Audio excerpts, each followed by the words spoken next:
সুন্দরবন ঘুরতে এসে নদীতে তলিয়ে গেলেন পর্যটক। মাতলা নদীতে তলিয়ে গেলেন পর্যটক। নিখোঁজ পর্যটক সুমন পাল পা পিছলে মাতলা নদীতে পড়েন। রাত ভোর খোঁজাখুঁজির পরও মেলেনি হদিশ। গড়িয়া থেকে 22 জনের একটি পর্যটক দল, তারা সুন্দরবন বেড়াতে এসেছিলেন। প্রিয়গোপাল রয়েছে আমাদের সঙ্গে ফোন লাইনে, আমাদের প্রতিনিধি। প্রিয়গোপাল, নিখোঁজ পর্যটক সুমন পাল, তার কি কোনো এখনো খোঁজ পাওয়া গেছে? পুলিশের তরফে কি বলা হচ্ছে?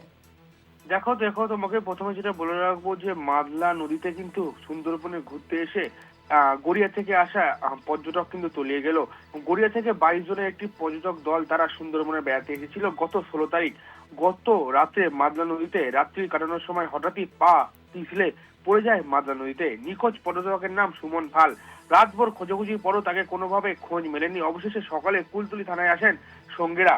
ঘটনা তদন্ত শুরু করেছে কুলতলি থানার পুলিশ, কিন্তু এই যে সুমন, সেই সুমনের এখনো কোনো খোঁজ পাওয়া যায়নি। ইতিমধ্যেই কুলতলি থানার পক্ষ থেকে স্পিড বোট নামানো হয়েছে এবং বিভিন্ন রকম লঞ্চে করে এবং বন দপ্তরের কর্মীরাও কিন্তু সেই সুমনকে খোঁজার চেষ্টা চালাচ্ছে। এখনো পর্যন্ত সেই সুমনকে খুঁজে পাওয়া যায়নি। যতদূর জানা যাচ্ছে এই সুমনের বাড়ি ছিল গড়িয়ায় এবং গড়িয়া থেকে তারা 22 জনের একটি টিম এই সুন্দরবন বেড়াতে এসেছিল এবং গতকাল রাতে লঞ্চ থেকে পা স্লিপ খেয়ে কিন্তু নদীতে পড়ে যায়, এমনটাই জানা যাচ্ছে।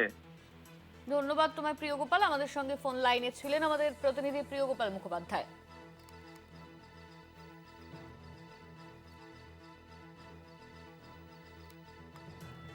সুন্দরবনে ঘুরতে এসে নদীতে তলিয়ে গেলেন পর্যটক। মাতলা নদীতে তলিয়ে গেলেন পর্যটক।